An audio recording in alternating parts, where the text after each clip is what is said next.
L'actu vue par les entrepreneurs, nous sommes jeudi, on va parler donc du monde de l'entreprise avec deux invités. Aurore Jousse, bonjour. Bonsoir. Co-gérant de Desmo Service, vous nous direz de quoi il s'agit. Christophe Nel, bonjour. Bonjour. Vous êtes, vous, directeur général des pompes funèbres du Le Har. On connaît un peu plus obligatoirement, puisqu'elles existent depuis 58 ans. 58 ans. En effet. Et on va parler avec vous d'emploi d'avenir et de contrats de génération, puisque le préfet organisait cette semaine au Carré Plantagenet pour les entreprises sartoises une présentation effectivement du pacte compétitivité-emploi, où on a parlé de ces dispositifs, ainsi que du crédit d'impôt, le 6. Et ma foi, j'étais assez surpris par... effectivement, comment dire, la séduction qui a opéré en quelque sorte ces entreprises présentes. Et vous avez été, vous, précurseur, on peut le dire comme ça dans le domaine. On peut le dire comme ça, en effet, dès que le dispositif nous a été connu, on a pu mettre en place rapidement ce dispositif pour 2 de nos salariés. Alors, donc il faut préciser que ces emplois d'avenir sont faits pour permettre à des jeunes de mettre en quelque sorte le pied à l'étrier, d'essayer de découvrir un métier, de se professionnaliser le cas échéant, puisque on propose effectivement aux entreprises qui... comment dire, feront appel à ce dispositif d'être aidés pendant 3 ans. D'être aidés pendant 3 ans, tout Voilà. à fait. Alors que ce soit aujourd'hui en temps complet ou en temps partiel. Tout à fait, oui. Alors soit un CDI classique quelque part, mais avec une aide, un accompagnement pendant les 3 premières années. Alors CDI, ça veut dire contrat à durée indéterminée. Pardon. Et soit un contrat à durée déterminée, d'un minimum d'1 an, pouvant aller jusqu'à 3 ans. Alors vous, votre société est une société de service. Alors oui, précisons aussi donc que ces emplois sont ouverts au secteur marchand, alors qu'à l'origine c'était plutôt le secteur non marchand, c'est-à-dire les associations et les collectivités.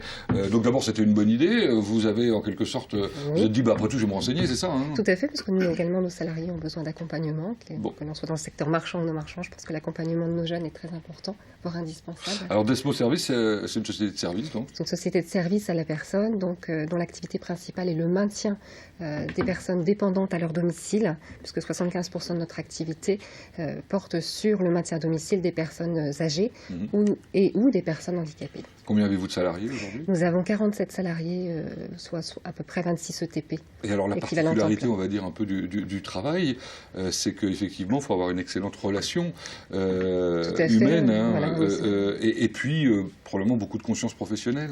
Oui, tout à fait. Il faut être très rapidement opérationnel et on travaille essentiellement sur de l'humain. Donc il faut en effet pour ces jeunes vraiment très rapidement... Alors donc des jeunes sans expérience, ça peut fonctionner? Ça peut fonctionner, donc on a des jeunes qui en effet ont des qualifications ou très peu de qualifications. Niveau 5, ça veut dire niveau BEP, CAP? CAP, tout à fait. Et donc ça peut fonctionner, et ça fonctionne, puisque aujourd'hui on en a 2 qui sont en poste depuis plus de 3 mois et demi. D'accord. Et ça se passe très bien, mais en effet l'accompagnement est important. Et par ailleurs, vous leur offrez une professionnalisation, une formation en parallèle? Tout à fait, d'ailleurs c'est un des éléments clés dans le dispositif. L'entreprise doit jouer le jeu et mettre en place des actions de formation professionnalisantes et ou qualifiantes pour que ces jeunes, donc sur des 3 années, puissent bénéficier de cet accompagnement. À l'origine, vous aviez imaginé embaucher quelqu'un en CDD et en CDI quand n'existaient pas les emplois d'avenir. Et au bout du compte, il y a une opportunité à les prendre toutes les deux en CDI, puisqu'en effet, nous bénéficions d'une aide de l'État de 35% du taux horaire brut du SMIC, sur la base du SMIC. Et donc, du fait, on a revu un petit peu notre donne. Et ça a été facile à mettre en place? Oui, très facile. Juste un CERFA à remplir. Un CERFA, c'est un fascicule. Document administratif, 1 page ou 2, quoi. 2 pages, très rapide.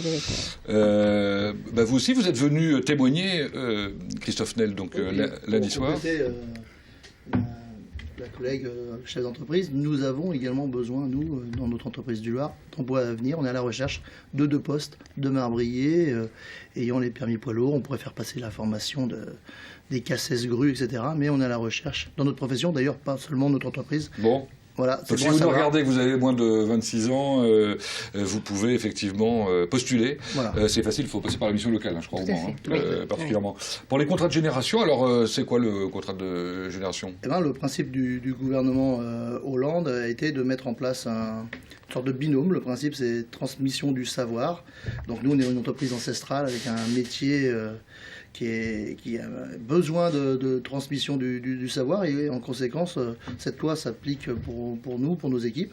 Donc l'idée, c'est qu'il y a un jeune qui est embauché de moins de 26 ans et un collaborateur qui s'approche de l'âge de la retraite, qui a 57 ans, un minima, et qui est conservé dans l'emploi jusqu'à la fin de son cursus professionnel de 42 années de travail. Et nous, dans l'entreprise, on a fait cet inventaire. On avait un collaborateur qui avait 57 ans, qui avait encore besoin de travailler 3 ans. Et du coup, on a embauché un jeune qui était sans niveau d'études, avec juste un CAP, je crois, de boulanger. Mais c'était pas une voie qui, en fin de compte, voulait approfondir. Et il était très intéressé par notre métier. Et aujourd'hui, il est intégré l'entreprise. Est-ce qu'il y a des contacts entre justement le salarié qui part à la retraite et le jeune? Oui, carrément. Si, c'est un réel. C'est pas obligatoire. Enfin, je crois que ça. C'est pas obligatoire, mais dans une culture d'entreprise, moi je fais partie des chefs d'entreprise qui veulent une transmission du savoir quand c'est possible, bien sûr. Et là, c'est le cas. Et comment il le ressent, le salarié qui va partir à la retraite un jour, comme tout? Je pense que c'est important.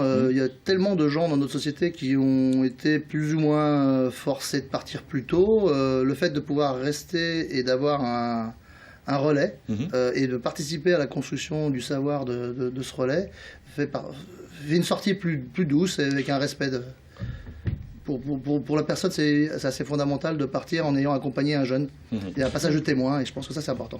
D'un point de vue pratique, il faut préciser. Là, vous avez dit que ce jeune n'avait pas particulièrement de diplôme, mais il faut dire que dans ce dispositif contrat de génération, il n'y a pas de souci. On peut avoir un master 2, 3 et aussi bénéficier. Oui, tout à fait. Il faut le dire, du contrat. Bon, bref, d'une manière globale, j'ai eu le sentiment à l'issue de cette soirée, effectivement, que les chefs d'entreprise n'avaient peut-être pas eu préalablement suffisamment d'informations. Tout à fait. Ils étaient peut-être aussi inquiets, pensant qu'il y avait beaucoup de démarches à effectuer pour pouvoir mettre le dispositif en œuvre.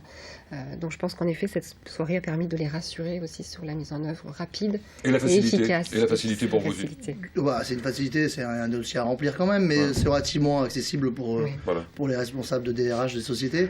Mais ce qu'il faut savoir, c'est qu'il est logique qu'il y ait un contrat, parce qu'il y a un engagement de l'État d'accompagnement financier, soit sur une réduction du coût de l'emploi, soit sur un accompagnement d'une prime. Merci de votre témoignage à l'un et à l'autre, et bonne chance aux jeunes que vous avez déjà employés ou ceux que vous allez bientôt. Il y a un autre contrat de génération prévu chez qui arrive aussi. 1er juillet. Merci à vous, merci de nous avoir suivis, à la semaine prochaine.